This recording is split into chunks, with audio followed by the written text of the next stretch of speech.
But when we talk about grabbing attention, oftentimes we're looking at the nuance of the first 3 seconds. So if we're talking about like Instagram or a TikTok or a Facebook, what happens in that first 3 seconds? Down to the pacing, down to, are we using text? What is the visual hierarchy? We're not talking about clickbait here, because algorithms and people have become too smart for that. That's where you have to hold the attention of the audience, because if you don't hold the attention, people are leaving, the algorithms catch on to that, and your content's automatically going to fall flat. So yes, we want to put a lot of intent into those first few seconds, but it has to correlate to the story we're telling. Our deepest fear is that we are powerful beyond measure. I will live every day as if there were a microphone tucked under my tongue. It's great to get in the game, but don't get in the game till you understand the rules till you're an insider. Your life changes when you begin having a different conversation in your head. What we need to do in radically deep problems is propose radically visionary solutions. Because the people who are crazy enough to think they can change the world are the ones who do. Greetings, everyone. My name is Julie Masters, and you are listening to another episode of Inside Influence, in which I delve into the minds of some of the world's most fascinating influencers or experts in influence to get to the bottom of what it really takes to own your voice and then amplify it to drive an industry, a conversation, a movement, or a nation. Now, here's a quote to kick off today's episode. "The traditional approaches are now obsolete. 100 years of marketing thoughts are gone. Alternative approaches aren't a novelty. They are all we have left." Seth Godin. So how do you win at a game where there are no rules anymore? Or even worse, a game where you can throw every cent, every hour that you have trying to figure out the rules, only to have them change overnight with an algorithm. Now, there are now apparently more than 60 billion messages shared daily on mobile platforms. That's a tidal wave of noise that you, your content, your ideas, your movement, your business are up against every single day. And yet, every single day, there are also organizations, individuals, and ideas that consistently stand out. So there has to be an answer, right? When I first came across my guest today, it was through his first book, 1 Million Followers, How I Built a Massive Social Following in 30 Days. In it, he talks about how his career creating online traction and followership for A-list organizations, including Disney, Xbox, LinkedIn, and celebrities such as Taylor Swift, led him, after years of his exceptional career, just to ask himself one very simple question. And that question was this: what if I took everything that I have learned about cutting through the noise, everything that I know works, and I applied it to starting from scratch with the goal of reaching 1 million legitimate followers in 30 days?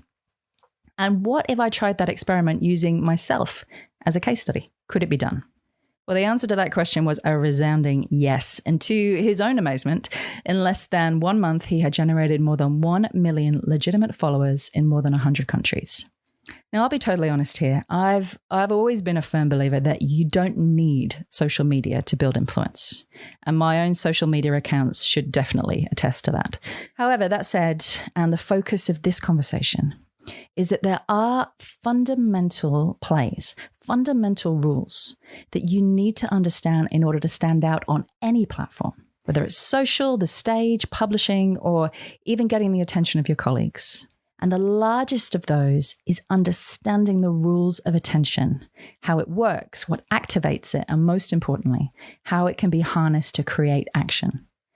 My conversation today was a complete blueprint in doing exactly that. Brendan Kane is a digital strategist for Fortune 500 corporations, brands, and, oh my goodness, a list of A-list celebrities. His greatest strength, and I would 100% agree with this, is decoding traction. He is a master at transforming complexity, a world with no rules, into simplicity when it comes to what gets cut through in the digital world. He is the former vice president of digital for Paramount Pictures, and his current client list includes Taylor Swift, Rihanna, Charles Barkley, Adriana Lima, and brands such as Disney, Fox, Netflix, Xbox, LinkedIn. The list goes on. It's basically a who's who. He is also the best-selling author of 2 epic books. The first one, as I mentioned, 1 Million Followers, and the second most recent, Hook Point, how to stand out in a 3-second world. Now, Brendan, as you're going to hear, is a pretty straight talker. And so we jump straight into the 2-second rule. Now, we've covered the 3-minute rule in this podcast before when it comes to pitches and presentations, but this takes it to a whole new level. Brendan talks about why you have exactly 3 seconds to win our attention with online content and what those 3 seconds needs to contain. The power of breaking state and subverting expectations. Basically taking exactly what your target market expects to see or hear and playing around with the opposite. The keys to consistency. Now, this has to be the number one question I get asked about raising influence. How do I stay consistent? How do I keep this going? What's the frequency? How do I not lose heart?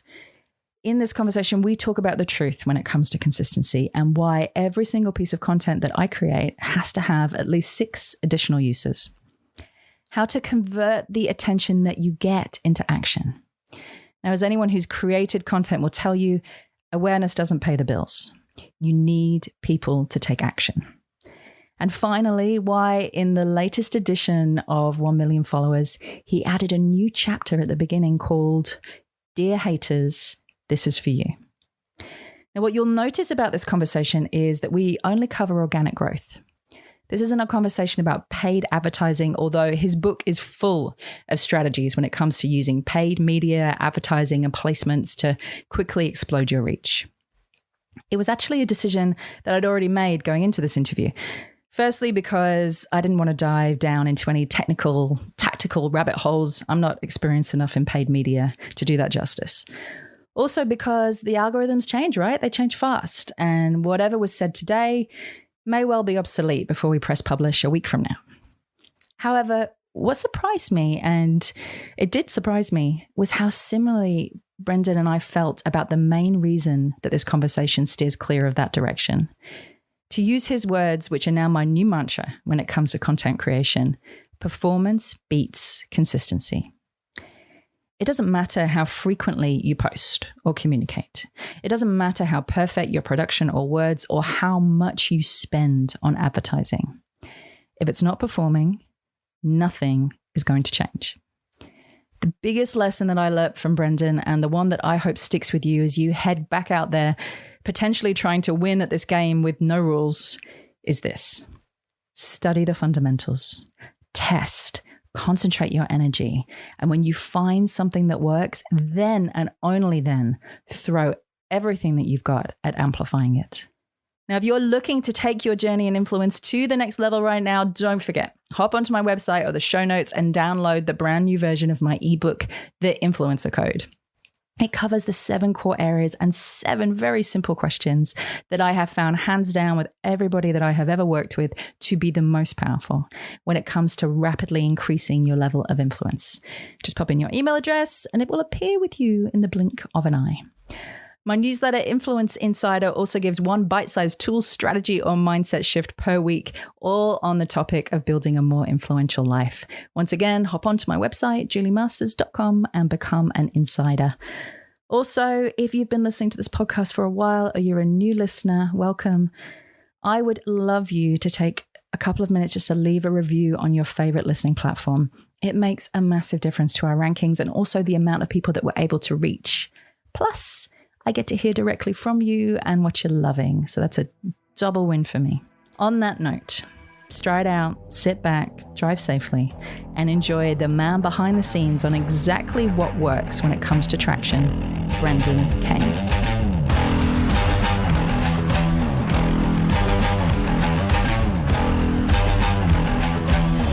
Welcome to the podcast, Brendan Kane. Great to have you on the show. Yeah, it's a pleasure to connect with you and everybody that's tuning into this. I'll kick off with the question that I always kick off with. It's a question that I've kind of have fascination with at the moment, which is what idea is having the most influence or impact on you at the moment? And for those of you who are new listeners, the premise being that those people who tend to have great ideas that spread at scale, they tend to find great ideas before the rest of us. So what one idea is having the most impact on you? Well, I think and this is really kind of our core focus, is the world around us has completely changed.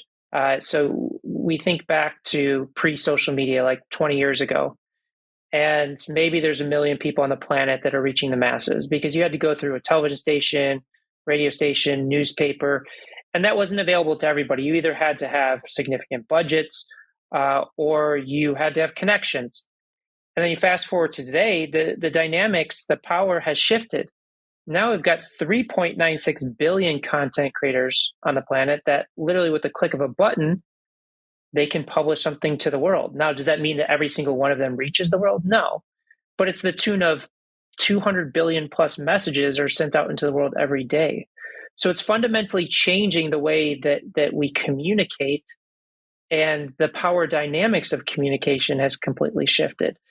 So that to me is, especially when we talk about getting our message, whether we're trying to market a product or service, or just trying to have your voice to be heard, the landscape of the world that we live in is completely different than it was even 5 years ago, 10 years ago. I mean, I remember when I started in social media in 2005, and MySpace had hit its first 1 million users, and that was a big number. And it's completely grown from there.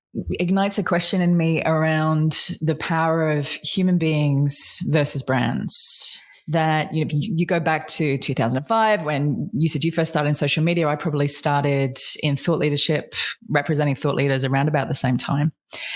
And back then, brands had the power.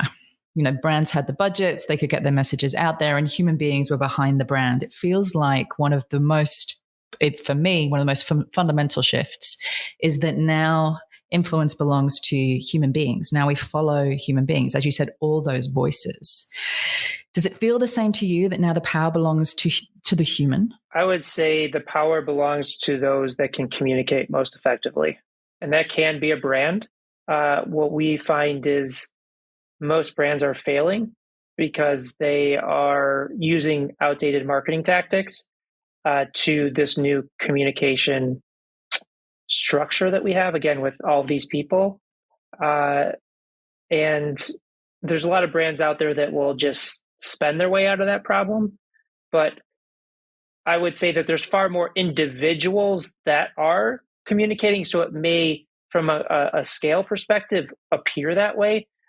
But if you also look at the number of individuals that are trying to communicate and failing to do so effectively, I mean, that ratio is probably very similar. So we can point to many examples of brands and individuals that are doing extremely well, or that are also failing at their ability to effectively connect at scale. Well, let's talk about that. Let's talk about the points of success, what you learned. So your experiment was 1 million followers in 30 days, and that was Facebook. Am I correct? Yeah. So we did that on Facebook first, then I did it on Instagram. But again, that's just one thing. It's like our team collectively, we've generated well over 50 billion views for brands, probably over 100 million followers at this point. So the book, as you dive into it, you'll see it's far more than just me doing this experiment once. That experiment was used as a hook to bring people into the larger context of what they need to learn to be successful in all disciplines of social media. We live in a world where there's 200 billion messages sent out every day. You're living in a world where there's micro attention for grabbing attention. So what that means is you have less than a few seconds to capture that attention, whether it's a social media ad, whether it's an organic social piece, whether it's a LinkedIn message, an email, or maybe even like stopping somebody in your office. Like you've got a few seconds to just grab their attention. Now, just because we live in that micro attention world does not mean that you can't maintain that attention. Because you look at Netflix, people will sit there and binge watch Squid Games for 10 hours in a weekend. People will listen to a podcast for 2 hours, like a Joe Rogan or a Tim Ferriss. Where the challenge comes in is how are you effectively grabbing that attention, but then holding that attention long enough that you can get your point across, your value proposition or whatever you're trying to convey. And then finally, are you able to monetize that attention? So a hook point includes all three of those key pillars. And we've just found it's critical for success in the world that we live in. And we use it on social media. I've used it to close massive B2B deals. It's like how I get people ask, well, how did you get MTV as a client or Taylor Swift as a client? Or how did you get 1 million followers in 30 days? Everything comes down to this core fundamental aspect of a hook point, because without it, you're going to fall flat with just the amount of noise that's in the world today. So let's start at the beginning there. Let's start about getting attention with the hook point. Can you walk through some of the fundamentals of that particular section? Yeah, so we have a viral content engineering process that we've developed over 6 years that's represented how we've generated 50 billion views and over 100 million followers. And the core fundamental starting point is research. Now, the amazing thing is when we come to creativity, we're throwing out millions of data points. And these data points are readily available for free. But if you look at science, they're using, like if you're developing a new cure or a new vitamin supplement, you're leveraging centuries of data to inform that. But when it comes to creativity, we throw it out the door. We want to be completely unique. We want to be completely different. But it doesn't work that way in a world where, again, you're competing against billions and billions of messages. So what we always fundamentally do in crafting a hook point or having success with social media is research. So we will do in-depth research of identifying the content formats that are working and the ones that are not working. We want the performance drivers on both ends of the spectrum. And one of the big things that we do is we break the mold of looking at just competitors, because oftentimes your direct competitors will tell you not to do something, not what to do. But we want to take that into consideration. But you really have to understand how things are fundamentally working before you can dive into it. So once we have that research done, we just understand what's working, what's not working. Then we use that research to set hypotheses. Okay, this is something that we believe can work for our brand based upon what this content creator or this content format is doing. Then once we have the hypothesis set, then we can start generating the ideas. Now, typically people are just jumping to the ideas. Like the ideation is the third part of the process. We want to have a well-vetted research and hypotheses before we generate ideas. And then off of those ideas, we'll often rank them from the best idea to the worst idea. We'll come up with as many ideas as we can. And then another fundamental aspect of the process is we're doing single production. We're not creating a huge content calendar and planning out our calendar for the next 6 months or even the next 30 days. We're producing one piece of content with one idea to prove or disprove the hypothesis that we just found. So that's the fundamentals of our viral content engineering process. It's pretty in-depth. Typically, it takes us over 20 hours to train people in just the fundamentals of it, and then it takes months to get good at.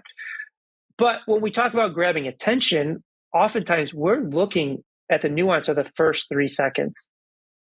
So if we're talking about like Instagram or a TikTok or a Facebook, what happens in that first 3 seconds? Down to the pacing, down to are we using text?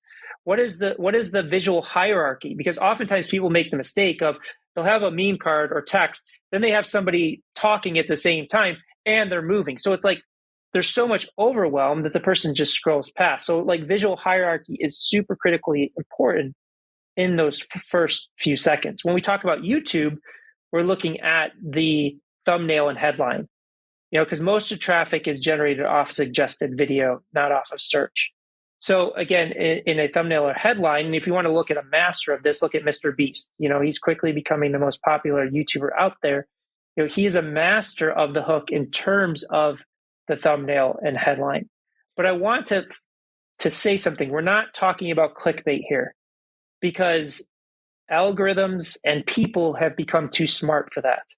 That's where you have to hold the attention of the audience, because if you don't hold the attention, people are leaving, the algorithms catch on to that, and your content's automatically going to fall flat. So yes, we want to put a lot of intent into those first few seconds, but it has to correlate to the story we're telling. So to give you an example of like a video that we did, or a few videos, we found there was an old adage of don't sweat the small stuff. So we found an inspirational or motivational video that we reacted to, and we said, sweat the small stuff. So we subverted expectations to that. Another one that we subverted expectation was that in big caps it said, warning, safety is dangerous. And then we broke down the video of why oftentimes playing it too safe doesn't lead to the ultimate success or outcome that you're looking for.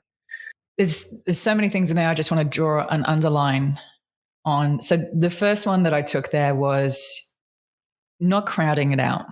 Not, infobesity, throwing 101 things out there, picking one piece of content, one hypothesis, testing it from a variety of different angles and refining it. So that was the first one that I got there. And I think that many of us are guilty of just like spray and pray, just chuck it out there, see what happens. So picking one and going, like, doing less and obsessing, number one.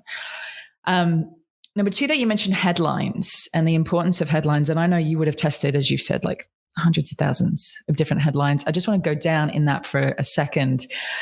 Is there anything that you have noticed about headlines that somebody could pick up and apply today in terms of, right, I'm going to shift the way that I use headlines? Yes. I first want to say headlines are not required. They are a tool. They don't dictate. Just because you use a headline doesn't mean you're going to be successful. And just because you don't use a headline doesn't mean that you're not going to be successful. But you have to set the expectation for the viewer of what they're going to get with the video. And it has to be of value or substance. So where typically people are going wrong with this is they're saying the same thing in the same way as everybody else. So for example, if we're going to do a video on meditation, you type meditation into Google, you're going to get 10 billion results. It's been around for thousands of years.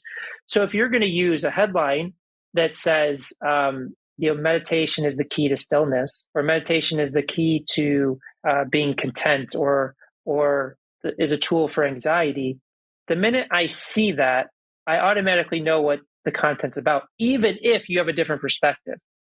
You're saying the same thing as everybody else. So it's like, why do I need to sit here and watch this when I've already know that? So again, and I'm not saying you use this all the time, but subverting expectations can be a tool. We don't use it all the time, but we've been successful with it. An example of taking that is you could have like a headline that says meditation is a scam. And that's a different perspective.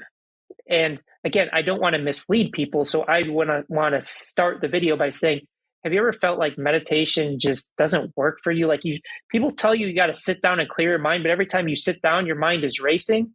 It almost feels like it's a scam. Well, if that's you, I'm the same. When I first started meditating, I thought I was doing it wrong, or people were just making this stuff up, until I met the Zen Buddhist monk who taught me these 3 principles that I want to share with you today. So again, I just want to stress that I'm using a hook, a way to grab the attention, but I am meeting the expectation of that. Another example, a great example, there's a YouTuber, Graham Stephan, who's exploded. He teaches finances to millennials. He's got, I think, over 3.5 million subscribers on YouTube. And I think at one point, I think it still is today, but I could be corrected, his most popular video was how he bought a Tesla for $78. And that is a powerful hook. But what I want you to do is I want you to first look at the thumbnail and headline. So looking at it from a hook perspective, but then pay attention to how he's telling the story. Because he uses a tool that most YouTubers call the Jenga Effect. We all know the outcome of Jenga. The blocks are going to fall over. We just don't know when the blocks are going to fall over. So with each block that is pulled out, the tension builds. So that's how they tell stories. So if you watch that Graham Stephan video, he doesn't tell you how exactly he bought the Tesla for $78 in terms of the math of it until like 8 minutes into the video. But that doesn't mean he's filling it with fluff. He's telling a great story about why he came up with the idea, the process of figuring it out, and that. But what he's doing, he's building retention of the audience. And there's a lot of misinformation about the algorithms. One of the biggest myths is they say, well, the algorithms are suppressing my reach so I can pay for it. That's simply not true, because if that was true, nobody would ever go viral. The algorithms have one goal and one goal only, and that is to hold people on the platform longer. Because the longer they stay on the platform, the more ads they can serve. So what they're going to do is they're going to favor content creators that do just that, hold attention for as long as possible. So that's where Graham Stephan's video really took off, because it has more views than subscribers. Now, how does that happen? Well, it happens because YouTube is seeing, wow, people are watching this for 8, 9, 10 minutes. I want to serve this video to as many people as possible, as long as those metrics hold up. So I'll give you another example. TikTok is the hottest platform. Everybody's talking about TikTok. So I have a friend that just hit 20 million followers, and I was interviewing him for a new magazine that we're launching. And we broke down his most viewed video, which is 90 million views, and an average video that's like 5 million views. Now, again, TikTok is short form content. So we were just talking about YouTube's long form, TikTok's short form. The average retention rate, or not rate, but the average time that somebody watched the 90 million views was video was 27 seconds. The average time people spent watching the 5 million view video was 21 seconds. So we're talking about a 6-second differential that represented 85 million views. That's the world that we live in, because again, the algorithms have billions of pieces of content to choose from. So these elements of fractions of a second, especially in the first few seconds, and then the retention graph, that's where it becomes critically important. So it's like where most people are going is they're going in a frequency game and just putting out as much content as possible, which can work if your format is dialed in. But if it's not, essentially you keep training the algorithms that you're not a great content creator. You're not holding attention. So why am I going to give you all this reach, even if you have a bunch of followers? And it's kind of interesting because a friend of mine just did 1 million subscribers on YouTube in like 2 weeks or something. It was a very short period of time. And he keeps preaching. And I talked to him about this. He keeps preaching to people, post every single day. That's how you see massive growth, because he used YouTube Shorts to do this. But this is a guy whose format is dialed in. He is a great content creator. And if you actually dive into the data, it's 3 videos that drove all those subscribers. The rest of them are underperforming. So that's where, again, where social media is, it's not easy, but it's simple. You grab attention and hold attention, and you'll have success. And there's something counterintuitive in that as well, which is I feel like the predominant rhetoric out there is, short and sharp content. Make it short, make it quick, because we have micro attention. And what you're saying is, yeah, we do have micro attention. You've got to get me fast, like a Netflix trailer. You've got to get me in fast. However, the longer you can keep me after that, the further you're going to go with your content in general, and the more subscribers you're going to get and the more traction you're going to get. 100%. Like, let's just take Squid Games, for example. Let's just say 200 million people view the trailer, but 10,000 people watch the entire series. What's the value in Netflix? There is none. But like, if you watch Squid Games, like, the trailer is amazing. It's an amazing hook. It's like one of the best hooks for a TV show. But the series, there's impeccable storytelling to it. Like, it's really well done. And it's the same with content. Is like you articulated it beautifully. Is yes, we live in a micro attention world. We have to grab attention, but that doesn't mean that we cannot hold attention. And there is more value on holding attention versus grabbing attention. But the problem is you can't hold attention if you can't first grab it. So it's kind of like, yeah, it's kind of a challenge. And again, grabbing attention is difficult. It really is. And that's where there's just nuance to it. Like, my creative director came from a company where they were doing about 3.5 billion views a month. And oftentimes they would spend a week on the first 3 seconds of a video. I'm not saying that you have to be on that, but their baseline was, I think they were unhappy if a video generated anything less than 40 million views. So that was their baseline. But they were regular hitting videos that were doing 100 million plus views. So that's at the level, if you want to operate at that highest level. But you can still take learnings if you want to go from 1,000 views to 10,000 views, or 10,000 views to 100,000 views. One of the things I love about this podcast and having these conversations in general is that there are fundamentals, right? There are fundamentals to human attention. There are fundamentals to storytelling. There are fundamentals to engagement. And it doesn't matter whether your platform is social media, whether your platform is the stage. It doesn't matter. You need to learn the foundational moves before you jump out there and start trying to spread at scale. you kept mentioning 2 seconds and 3 seconds for the videos. And my background is the speaking world, and I used to teach 2 minutes. Like, you've got 2 minutes. If I'm sat in the room and you're on the stage, you've got 2 minutes to get me. And you can feel the room start to move back in their seats after 2 minutes if you haven't got them by then. And after that, it's really hard. They can't leave the room, but they can check their phones. And you keep talking about this 2 second, 3 second, and it's intriguing to me that it is that short, that when we're talking about video content, we're talking about online content, we're literally talking in increments of 2 and 3 seconds. Yeah, and sometimes less. Like, we were looking at some data today that's suggesting it's even less. Because a good exercise for everybody listening to this is the next time you open up social media, just be aware of your behavior. Like, how much time are you giving content? Like, most people are just swiping until something grabs them. Even like Instagram stories, like, it's like, even if you're clicking on somebody, maybe you give them a few more seconds, but you're still clicking, like, it's going through. And again, it's because there's so much choice out there. There is so much content that you can consume that you're not going to give it that chance if it's not really engaging with you. Well, let's look at a blueprint, if it exists. I don't know if it exists. So the first 2 to 3 seconds of online content, what needs to be present in those first 2 or 3 seconds in order to have the best chance at holding attention after that point, or getting it in the first place? The first place is pattern disruption, is understanding the patterns that are happening in social media. Going back to the meditation, if you fall into the pattern of what everybody said about meditation, they're not going to give you a shot. At the same time, you've got to understand what's happening when people are scrolling through the feed. They just watch Kevin Hart tell a joke. They watch, a sports clip. They watch Kim Kardashian talking about fashion, and then your video comes.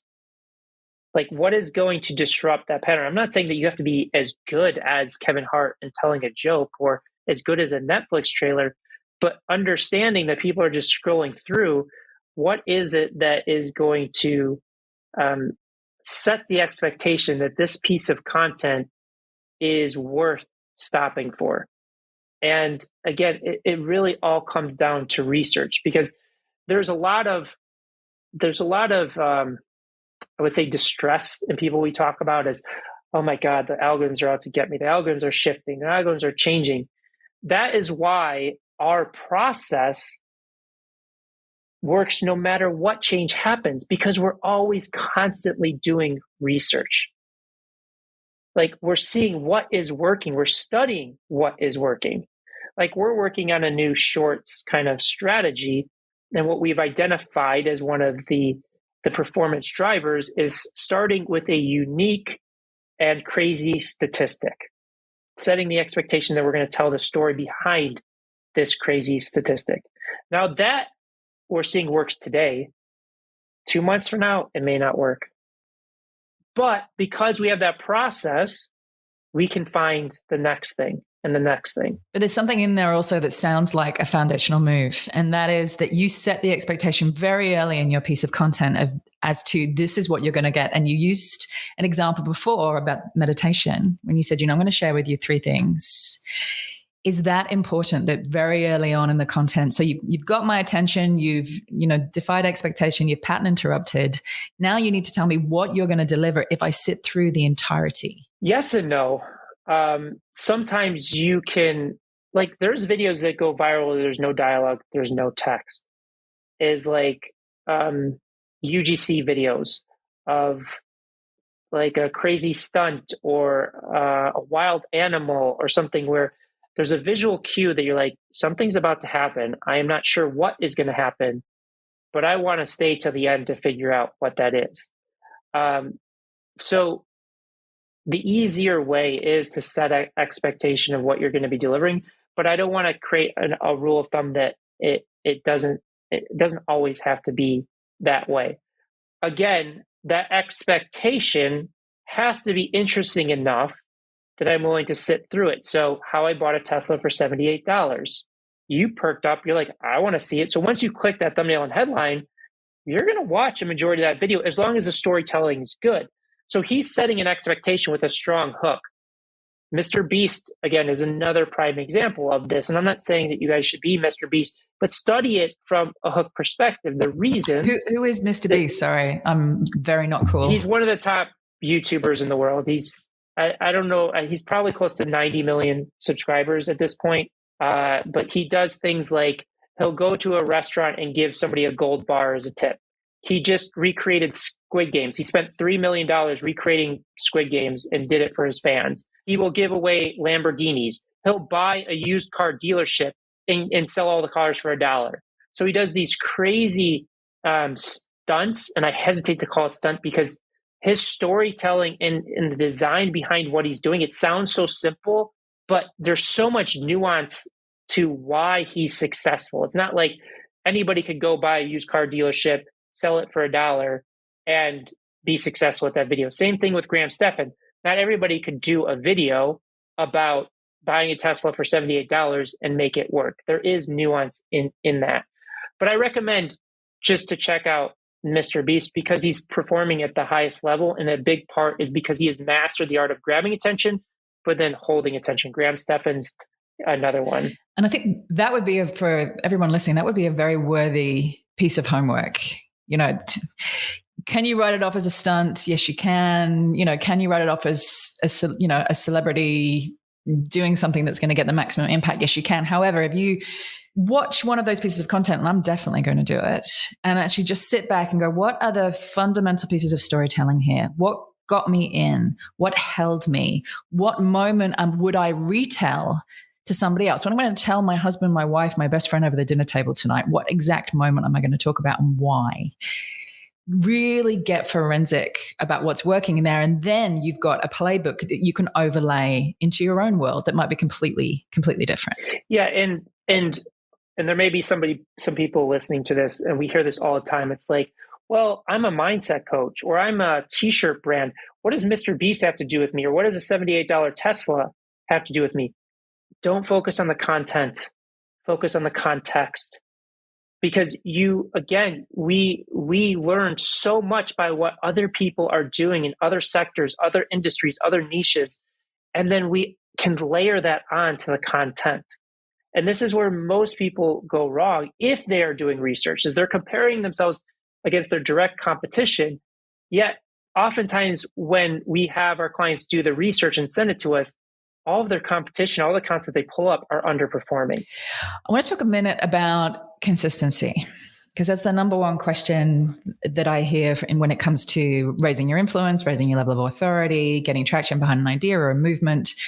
It's the consistency piece. How do you develop and keep consistency over the period of time that it takes to rise up? And one of the things that you've talked about before, which I loved and has actually been the key to the consistency that I've been able to hold now for 4 or 5 years, is reverse engineering content. Remember you talked in, I think it was 1 Million Followers book about you took your podcast and you broke it down. So you did the piece of cornerstone content, you did the hard work, you did this amazing podcast interview, and then you broke it down into a series of pieces. Can you speak to that? Because that's definitely been one of the keys for me. I have a young family, I have a business, I have a podcast. If I didn't reverse engineer every single thing that I do, from a speech to a podcast interview, there's no way I could have kept up the level of consistency. Yeah. So let's talk about it with social media. Because this is a big mistake and a big challenge that people face is, they talk about consistency of posting, frequency, and then consistency of visuals and branding. And they're creating their ideation based off of branding or this concept of consistency. And that is destroying people's performance, because how can you generate performance if you just keep doing the same thing over and over again and it's not working? Consistency can come once you have performance, but you have to focus on performance first. And again, I'm not trying to change who people are. I'm not trying to change what people say. I'm trying to change how they say it, how they present it. Because and again, is 99% of people are failing to reach the highest levels of social media. And the reason is they're not intelligently designing it. They're creating a color palette. They're creating a brand mission or brand statement And this happens with some of the biggest brands. And we work with pre-revenue all the way up to 40 billion a year in revenue. And it's the same problem across the board is you have a clear brand vision. We need to be consistent with that brand vision, and all of our content's going to be made against that. But what are you learning? You're not growing. And let's just say that you do grow. If you're so rigid in your consistency, you're going to miss the next change. You're going to stop growing with it. So that's kind of how we look at it. It's a big thing that holds a lot of people back. And if you look at some of the biggest channels in the world, they're not focusing on their color palettes or, having the same length, the same, structure, so to speak, each time. They're doing what works and then delivering their content that way. So I love what you said there, that performance comes before consistency. Consistency doesn't come before performance. There's no point being consistent at something that isn't working. But once you've found something that's working, then you can put some dollars behind it from an amplification point of view. Then you can cut it up into a million pieces and get it out there as separate pieces of content. But what comes first is finding something that performs in terms of an intention. Yeah, because if you don't know what works, then what's the point of being consistent with it? Well, why would you amplify it? Exactly. Why would you be consistent with it? Just want to change subjects. We'll not move to the next one that I wanted to talk about, which was the taking action piece. So we've talked about the getting and keeping of attention. And I think that that's, hurdle number 1 and 2. Hurdle number 3 is, how do you get somebody to do something, take an action on the back? And you have this amazing quote in your book by Lathan Arniston, former VP at Paramount Pictures. And he had said, taking action is essential. At some point, you need your audience and consumers to do something. What's the biggest thing that you've learned about bridging that gap between attention and action?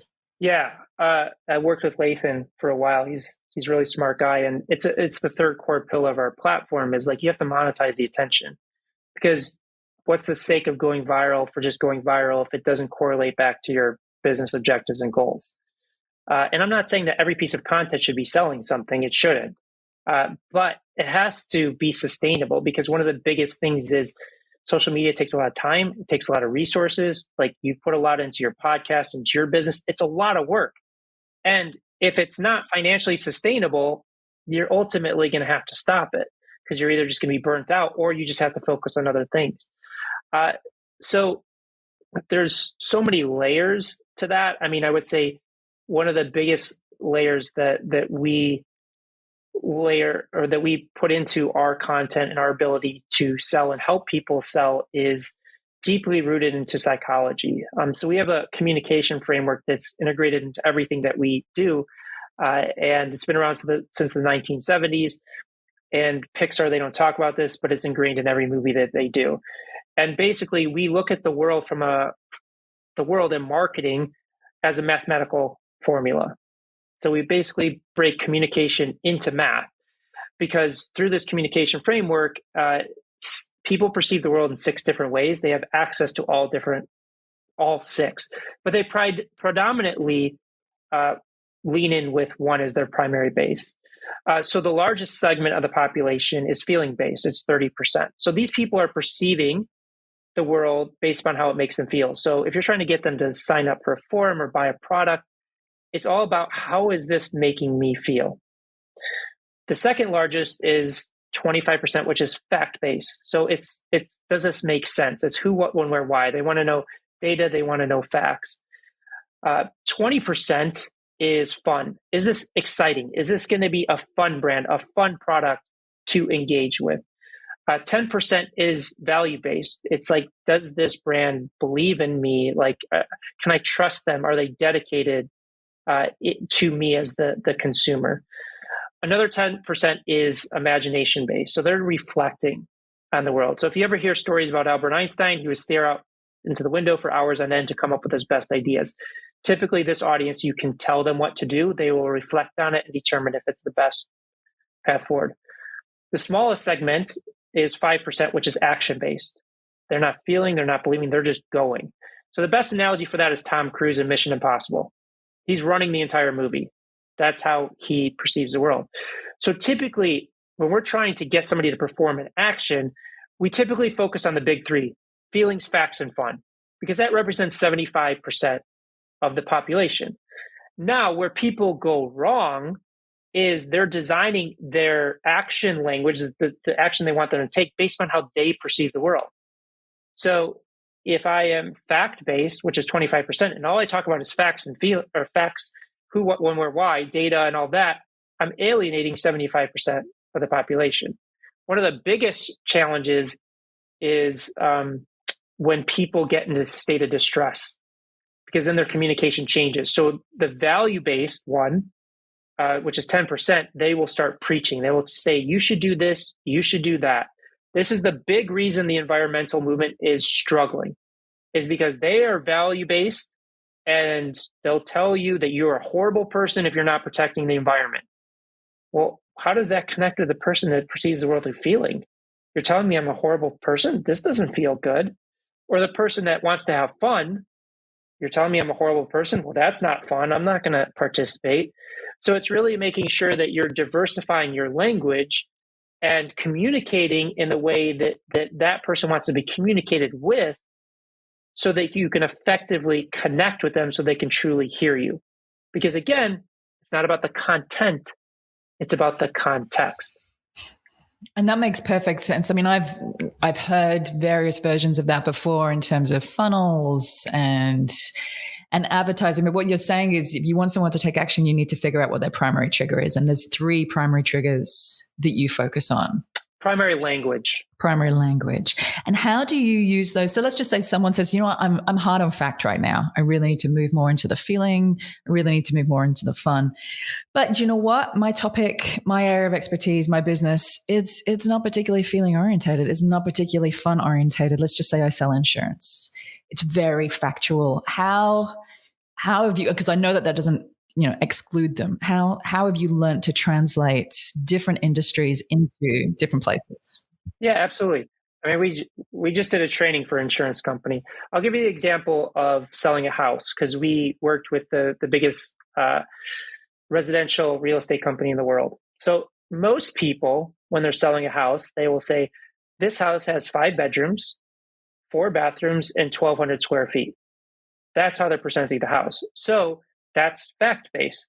So if I want to broaden that out, and I'll hit as many of them as possible at this, is I may start off by saying, this house has 5 bedrooms, 4 bathrooms, and 1,200 square feet. And did you look at this fireplace? Can you just feel what it's going to be like when you and your family are opening Christmas gifts around this amazing fireplace? Oh, by the way, did you check out the pool in the backyard? You are going to have the craziest and funnest parties, and all of your friends are going to be super jealous of you. Because bottom line, this is the coolest and the best house on the market. And I fundamentally believe that this is the right choice for you based upon everything that you're looking for. So I took the content of this house and hit facts: 1,200 square feet, 5 bedrooms, 4 bathrooms. I hit feelings and imagination with the fireplace and imagining this scenario and how good it's going to feel.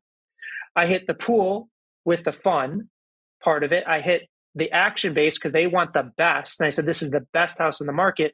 And I hit values and opinions by saying, I believe that this is the best choice. They want to hear your opinion based upon all of the things that they have taken into consideration.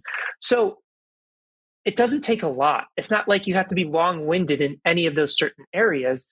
You just have to be, layering in the language so that they can connect. And the thing is if you are feeling based and you just intertwine the feeling, then they can listen to data and facts. They can listen to fun. But if you don't first trigger them with their language, then they're just going to completely zone out. I want to talk a second about the cost. One of the things I love about your writing and your book is that you're very clear that you need to make conscious choices about how you do this. Very clear strategic choices. And you said there is a cost. There's always a cost to building a following. There's always a cost to raising your profile. And it's either time commitment or money. And that got me thinking, because I know for a lot of people, I've got a lot of friends who have got huge followerships. And when you spend time with them over the weekend, or you go away for a weekend together, it can sometimes feel like every 20 minutes, action stops. Let's, Facebook Live this, let's Instagram Live this. And many times I've sat there and gone, I don't know that the cost of time, or time out from the moment, or time out from this environment, feels worth the payoff for me. How have you balanced that in your life? Before I kind of talk about me, like, you hit it right on the head. It is a time commitment and cost. And it's like, think about your business, or anybody listening to this, think about the business that you're in. How much time commitment does that take away from your everyday life? And to be good at it, you have to put in the time. But there is a balance. Is like, how great do I want to be versus how much do I want to take away from other things? And that's a personal choice. There's no right or wrong answer for that. But the same applies with social media. I mean, it's like, if you're going to be good at it, you're going to have to put the time, the investment, and the resources into it. Now, the investment in terms of dollars can be mitigated based upon your willingness to do the work yourself. But in terms of, for me, the interesting thing is, if you look at my social channels, we completely neglect them because I'm so focused on the business. Like, when I did the experiment to grow my Facebook, my Instagram, it was purely that. It was an experiment. It was to learn so that I can teach, I can inspire other people. But we have so much investment in the overall business that we're building that I had to make a conscious choice. Do I want to spend time and be a content creator? Do I want to be an influencer? Or do I want to build the actual business? And the choice that we've made today, and it's not just me, it's my team as well, is we are going to invest our time and resources in building the business. And the better the business does, the more we can then look at reallocating our time back to organic social, if we choose to do that. So it is a balance. And I look at that balance less so for me because, I'm single. I don't have kids. I'm in kind of that growth phase. I'm looking at not from a personal versus, time. Is it taking away from my personal life? I'm looking at it from a business strategic perspective. Where is my time and my team's time best suited? And for us, it's scaling the foundation, it's scaling revenue and profitability. And then once we have that, then we can make the conscious choice. Does it make more sense to go back to organic? Now, I know people that have focused solely on organic and have built businesses. So it can work both ways, but that's just the way that we've collectively made that decision. And I don't think it matters what the answer is. I think going back to, what you wrote in the book is that there's no wrong answer, but you have to know that there is a cost. There's always a cost. There's a cost to any decision you make in business. And secondly, you need to consciously weigh up what you're willing to spend time-wise, what you're willing to spend financially on this, and have some sense of boundary around it. Otherwise, it can take over everything. And also you're going to lose the opportunity cost of being able to do something else. Yeah. And it's challenging. Like, I struggle with it all the time. It's not an easy thing to do and to manage. You've got to, growing a business is difficult. And sometimes you make the right decision, but it takes a lot longer and a lot more money than you anticipate. And sometimes you make the wrong decision and it takes you down the wrong path. And I think that there are 100 micro choices in there as well, just down to personally, how do I want to do this? So, for example, my daughter started school last week, and that led me to thinking about for quite a few days. Up until now, I have posted pictures of my family. She's at a point now where she needs to define her own self in the world. And is this the pivot point for me where I will no longer put photos of her out into the world? So there's a ton of micro choices that you need to make along the way if you're going to be doing this in the long term, if you're going to commit to consistency and doing this in the long term. 100%. And that's how you should look at, somebody had broke it down for podcasts, and I think it applies to everything, including social media, is you should only start a podcast, or you should only start a social media channel if you can see yourself doing this 4 years from now. Because if you're just in it for the quick win, I'm not saying quick wins can't happen. They can, but they're few and far between, especially with the level of competition today. do something else. And I, we live and breathe social media, but I can definitively tell you, you do not have to have social media to be successful. I want to take that pressure off of people. Can it help? Absolutely. But like I helped build a company that was doing 100 million a year, and we had no social media presence. Like it is not required. There's other ways that you can invest your time and be ultra successful.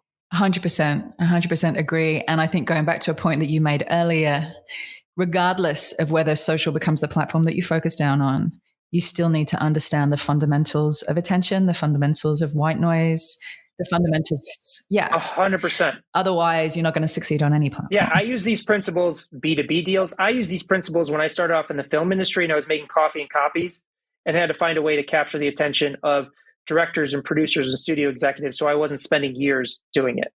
I use it in boardrooms. I use it to get meetings. I use it in cold outreach via email or LinkedIn. It applies anywhere. As we're at the end of our conversation now, there was a question I wanted to ask you, and it struck me when I read your first book. The first chapter, literally the first chapter, was a series of questions, and it also said the heading was "Dear Haters, this is for you." And that really struck me because I love that you faced that dragon so blatantly up front. And it made me realize that you would have had to learn how to handle both the haters when it comes, but also the fear of it coming in the first place. How have you learned to do that? Well, it's a constant challenge. I'm not saying I have perfected it, but to me, I want to be 100% transparent. And the version that you got is an updated version. And that update happened based upon negative feedback that we were getting from people that hadn't read the book. And I wanted to be very blunt about who this book is for, what it's about, what are the things that we cover, what are things that we don't cover, so that, and I'm pretty sure I put it in the book. And if anybody listens to this, buys the book and doesn't like it, email us and I'll give you a refund. I don't want anybody to be disappointed in it, but it's critically important for me to set clear expectations of what you're getting yourself into, not just with the book, but with social media in general. Because there is a lot of misinformation out there. There's a lot of misconceptions about what the book is about based upon the title, which is the blessing and the curse of having a strong hook point. You're going to get both positive and negative responses to it.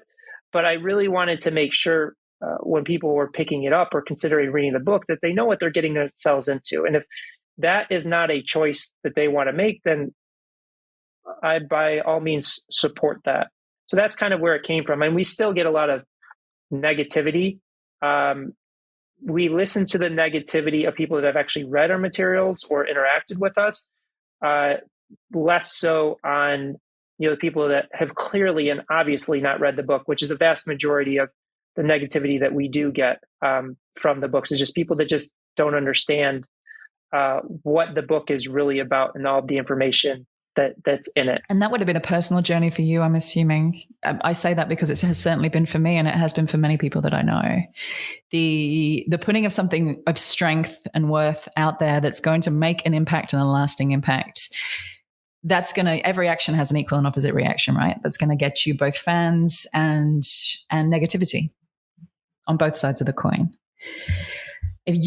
What I love that you've done there is you've set a boundary and you said, look, if you're interacting with my work, if you've put the time in, I'm willing to listen to you and I'll learn. However, if you haven't put the time in and you're just reacting off the bat because you're having a bad day, let's move that to one side. Yeah. I mean, listen, we've been doing this for 17 years and I think that's another misconception is people probably look at this and like, this guy just did this.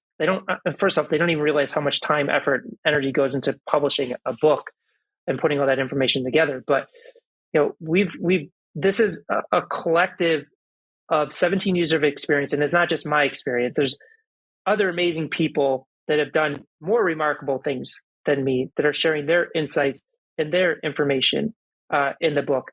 And even in the book itself, we share contradictory strategies because, again, I am a huge believer that there are different ways of achieving success, even within social media. So that's why we share different perspectives from different creators, different companies, different businesses that have achieved a tremendous amount of success. And I am not a person that's sitting here and saying I have all the answers. I don't. The reason that we're good is we're constantly learning. We're constantly challenging ourselves. We're constantly able to admit when we are not good at something and finding the right answers. And that's why, again, I structured the book in that way, is I wanted to provide a well-rounded perspective on the state of social media, what it takes to get successful, in addition to our viral content engineering process that is fundamentally deeply rooted in research, so that no matter what change happens, you can be successful with it. Because I don't want people to be in a situation, and this is unfortunately a lot of the social media strategies out there, hashtags, time of day, frequency, they don't really get to the core of what drives social media, which again is grabbing attention and holding attention. And that's why we're heavily focused on bringing viral content engineering, training as many people as possible that really want to get good at social media, because you need to have a strong foundation. And you know this, Julie, from Success in Business. If you don't have a strong foundation, yes, you may hit it quick, but you'll never be able to reproduce it. And that's why when you've been doing something for a long time and you've developed mastery in it, as you and your team have, you are in a position where you can drill it down into where you can decode it basically and go, we have done this many, many different ways. And here is the 5, 6, whatever points that every single piece of success that we have had all have in common. But that level of simplicity, you don't get that without wading through, like that's the thing that nobody sees, the wading through of complexity first. Yeah. And the amazing thing is with social media, you have so many people that you can learn from for free.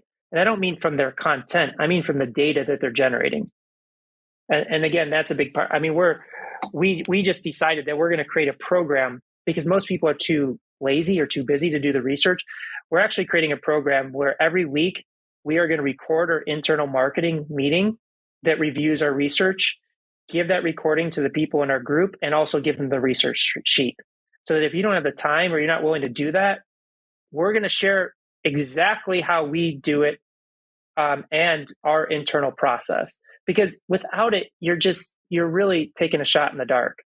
And how would people, for anyone who's listening, who's like, I'm in on that, how would they, I know you haven't done it yet, but how would they access it? Yeah, I would just go to hookpoint.com and check that out. And also sign up for my newsletter on my website, brendanjkane.com. If you're on your newsletter, you're going to get all the updates and everything as we launch our viral content engineering training and this new group program. Well, thank you.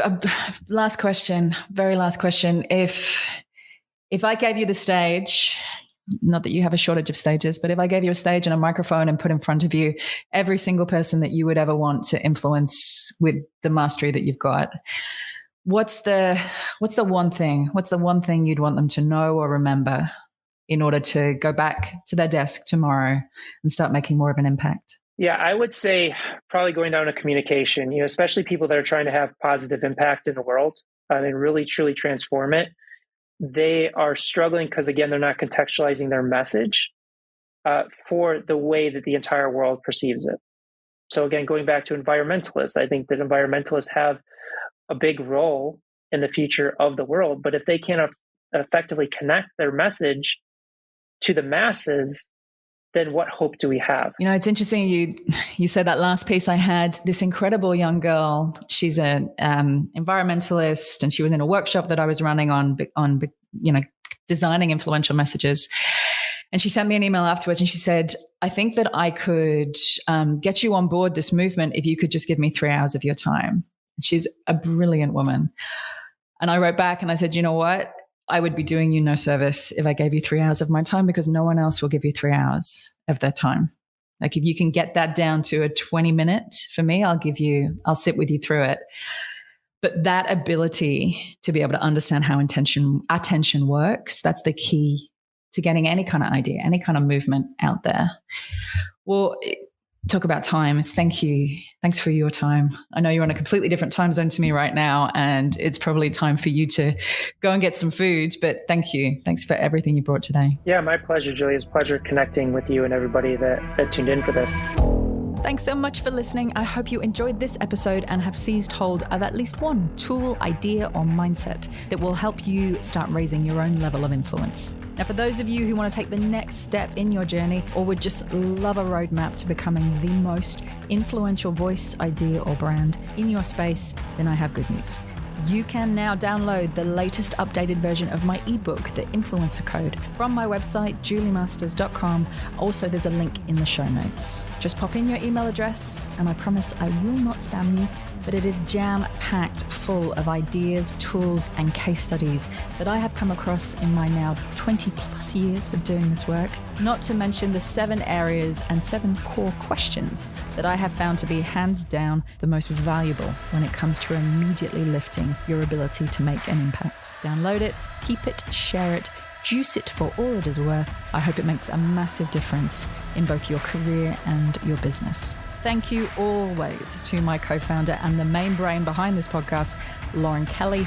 You kick my butt in all the right ways. Thank you for making it happen. And if you did enjoy the show, then we would love you to share this podcast and leave us a review on iTunes, Google, Stitcher, whatever your platform of choice happens to be. And don't forget to subscribe to make sure that you never miss an episode.